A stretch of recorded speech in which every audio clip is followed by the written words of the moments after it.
Hello internet, hello and welcome to this video. Today we are going to do another Chatting with the Pros. This time around I got myself a player that really doesn't need an introduction, but we are still gonna give him one anyways. NoVa! So, who are you? Hello everyone, I'm Jascha NoVa Markuse. 22 years old, coming from Germany.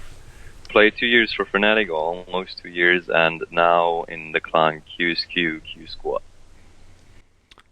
Okay, now I could actually give you more of an introduction than that. I think you won DreamHack 3 times? 4 times. 4 times? 4 times. Oh my.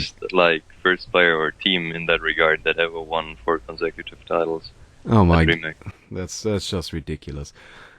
Oh well, so now you are known for being the support player, and that's why we are mostly gonna be talking about support heroes. Now, let's just start off right away because I want to keep this short. How important are support heroes to compare to other roles? So, if you pick a team, how big of a deal is actually to have good supports compared to like a carry? We sometimes see styles where there's no carry in a team and instead just have an all aggressive lineup, or well, just no pusher, no jungler or something along these lines, and just have straight up carry style. How big of a deal is actually a support?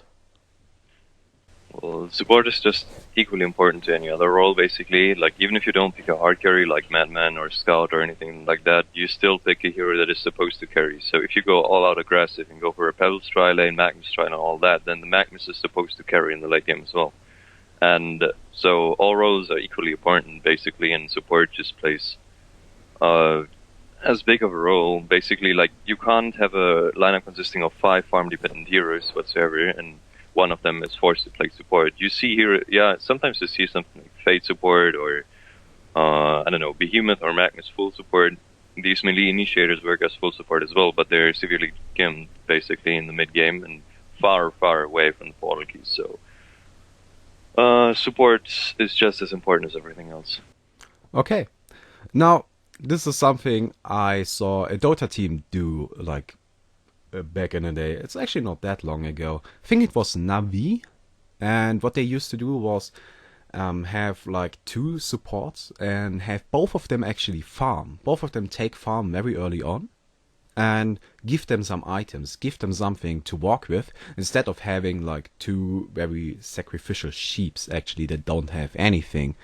And as a result, both those heroes were relatively well farmed compared to other supports, and were very much more useful in team fights. Do you think something like that would be viable in Heroes of New Earth, or is that just like, nah? Extremely hard to pull off at Heroes of New Earth. Do you know the rest of the lineup they had and their opposing team? This is not just one game. They used to do this a lot, and the hero they used to do this with was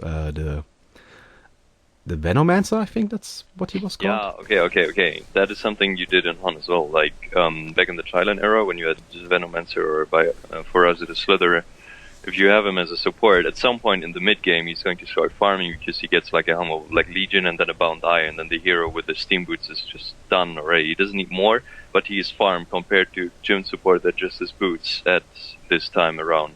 So that is something you can do, but he has to start farming at some point in the game. He can't start farming right away, because the thing in Hon is, if you take the normal hard carry and mid laner, for example, both of them need farm. The mid laner needs to have at least 1 core item, usually something like a tablet or PK or something, and the hard carry needs to have an item on which his farm is going to be based after that. For example, Runed Axe or Milestone, whatever.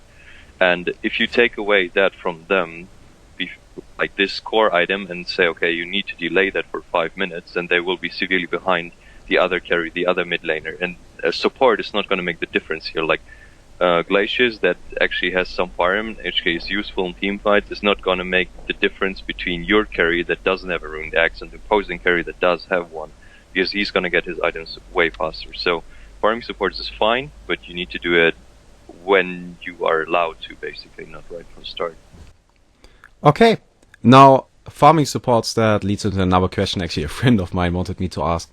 So, while playing support, something I noticed in a lot of low-level games is that a lot of players complain about having to buy wards, but they can't take farm, they are not supposed to take kills, and how are they supposed to get items? Now, I actually watched a game where you played Nymphora, and you didn't even get boots until, no, I don't think you got boots for the whole 50 minutes of that game, and instead just stacked up on bracers and bought wards.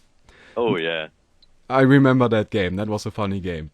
Anyways, now, what is the tip you would give to these players to actually get some farm, to actually get some items? What would you just say? No, screw this, get wards, don't get items. Who needs items?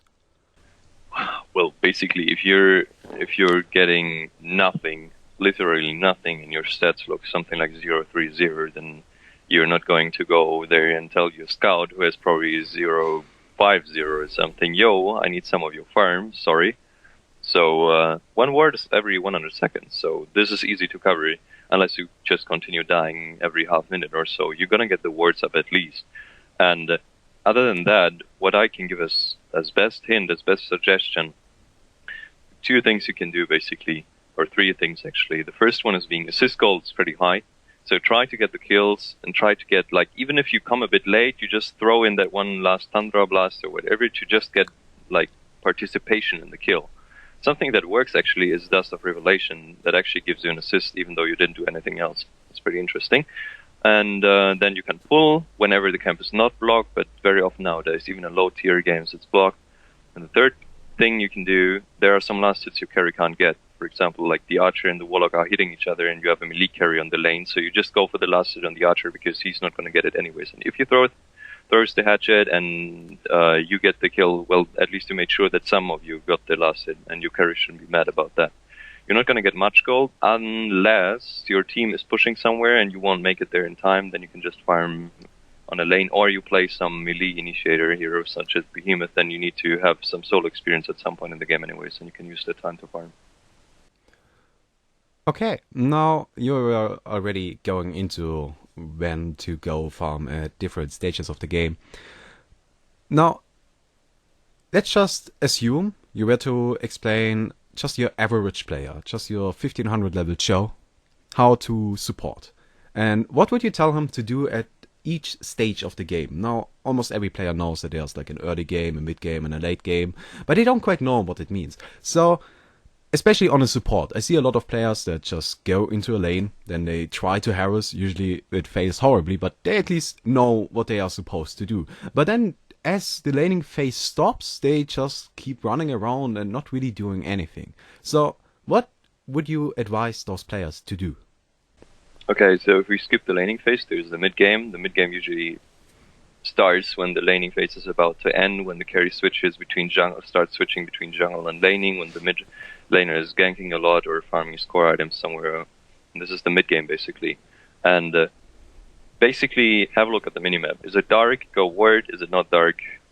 Well, then you did your job, and then you can stay behind the carry and protect him, or get some experience somewhere you don't help farming people. That's all you need to do in the mid game basically. If we talk about the average Joe, just avoid dying at all costs. Like, you don't have to, like, when the Pharaoh who already died 10 times wants to gank that scout on bottom lane, you don't need to go with him, just let him die in the 11th time and just stay behind your carry instead and get some experience there.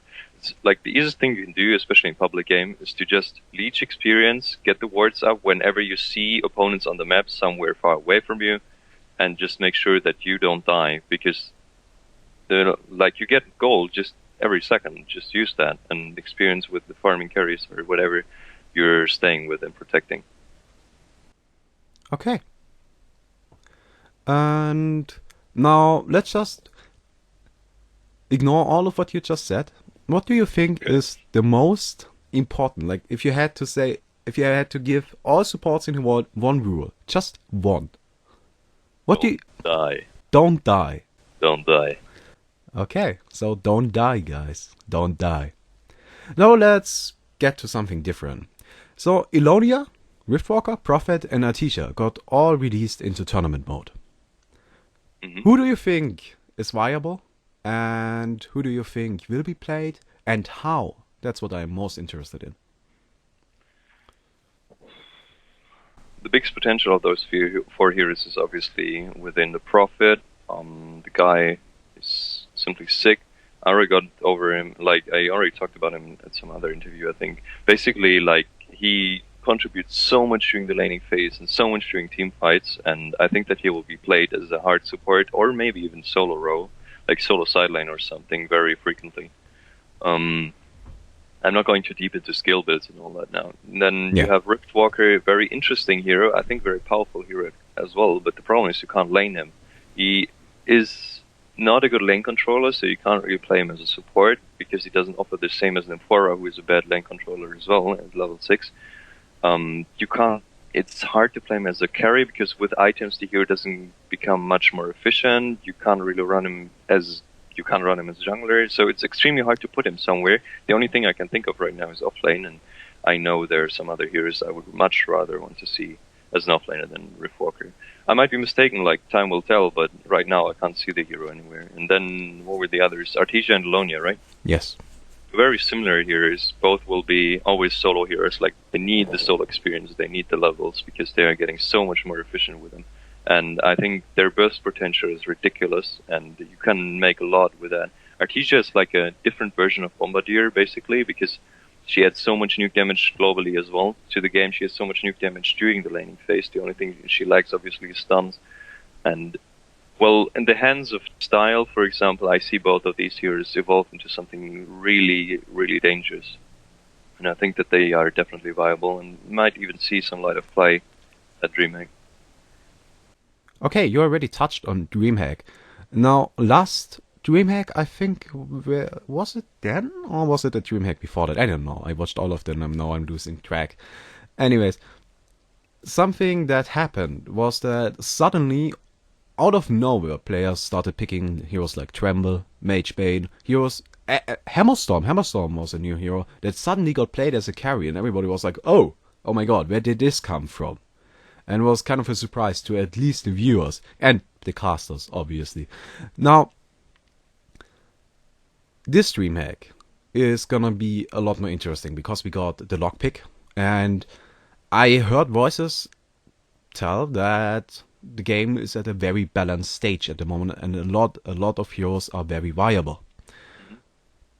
Now, do you think we are gonna see like a huge surge in newer heroes that haven't been played yet? Or do you think that the players are just gonna stick to more of the old school, the classic style of heroes with like Glaciers, I don't know, the Magnus, Silhouette, Forsaken? Just gonna stick to that, or maybe we're gonna see, I don't know, let's just throw out there Defiler, Soul Reaper. And who do you think we will see, if any? Well, Complexity won't play Defiler, I can tell you that much. You can ask Hexer about that. But basically, I think that the Russian team, the two Brazilian teams, and the two Asian teams will play more heroes together than all the other teams. Like, way more new heroes, even, on top of that. They will try a lot of new stuff, or not even try, like, they're just comfortable with these heroes, and they dare more. The more conservative teams, like TT, Complexity, TDM, Gary Johnson, and maybe even us, we're probably going to stick to a lot of the guns we've been practicing so far, and which everyone knows, from the TDL over the Draconis to even War Beast and those heroes. But you're right, like, so many heroes are viable right now. And the interesting part is, you could include like 4 blind bands instead of 2, and we still wouldn't cover nearly as much as every team has to be able to play right now. So you will see a huge variety of heroes at DreamHack. I'm pretty sure about that.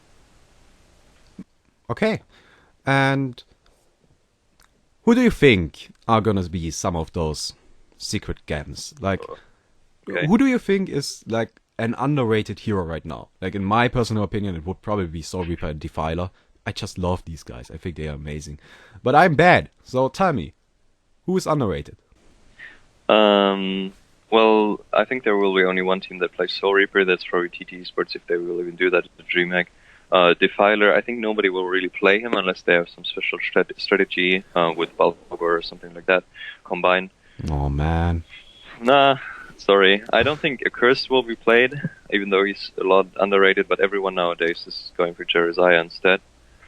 Underrated heroes that will see the light of day. Well, what's underrated nowadays? Like a couple of weeks ago, I would have told you Tremble will be picked a lot soon, but nowadays he's not even underrated anymore. Moonkin we'll see. We might see some Nighthound. I don't know. We will see some Nomad. I'm pretty sure about that. Master of Arms, if he's, I don't even know what's underrated anymore. Like when I look at the hero pool, I just have the names of my players all over them, and I know like he wants to play that and that and that, and all these heroes are viable. So it's really just a matter of practicing strategies and being comfortable with them rather than having to search for new heroes. Okay, well, that's a great answer. So, now let's just go into something that's also new. Sacrificial Stone and Icon of the Goddess. Mm-hmm. I myself am probably the biggest fan of Sacrificial Stone. I love that thing. I buy it on pretty much every hero. No, that's true. Not true. On every intelligence hero.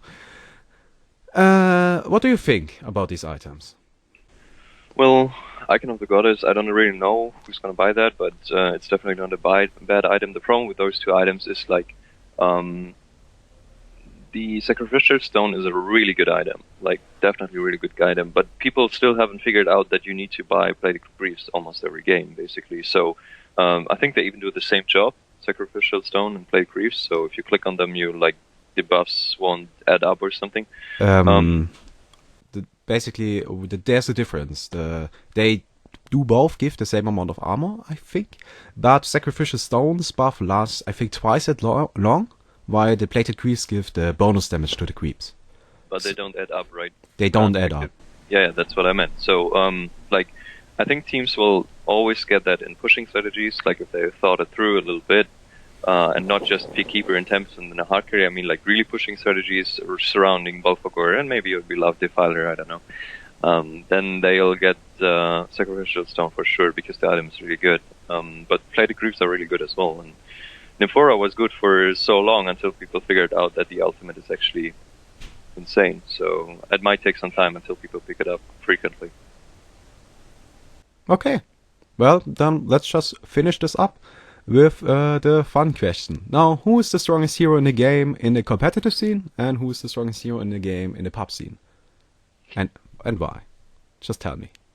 The strongest hero in the competitive scene is Nymphora, simply because everyone knows every other hero perfectly well, and Nymphora just adds a huge random factor to the game. Like, you see Ophelia creeps coming from far away, and even though the hero is ridiculously strong, you can at least learn to deal with it, but you can't learn to deal with the pebbles that comes out of nowhere all the freaking time. So I think Nymphora is the strongest hero in competitive play, even though he's not always banned and picked because you need the lineup surrounding her.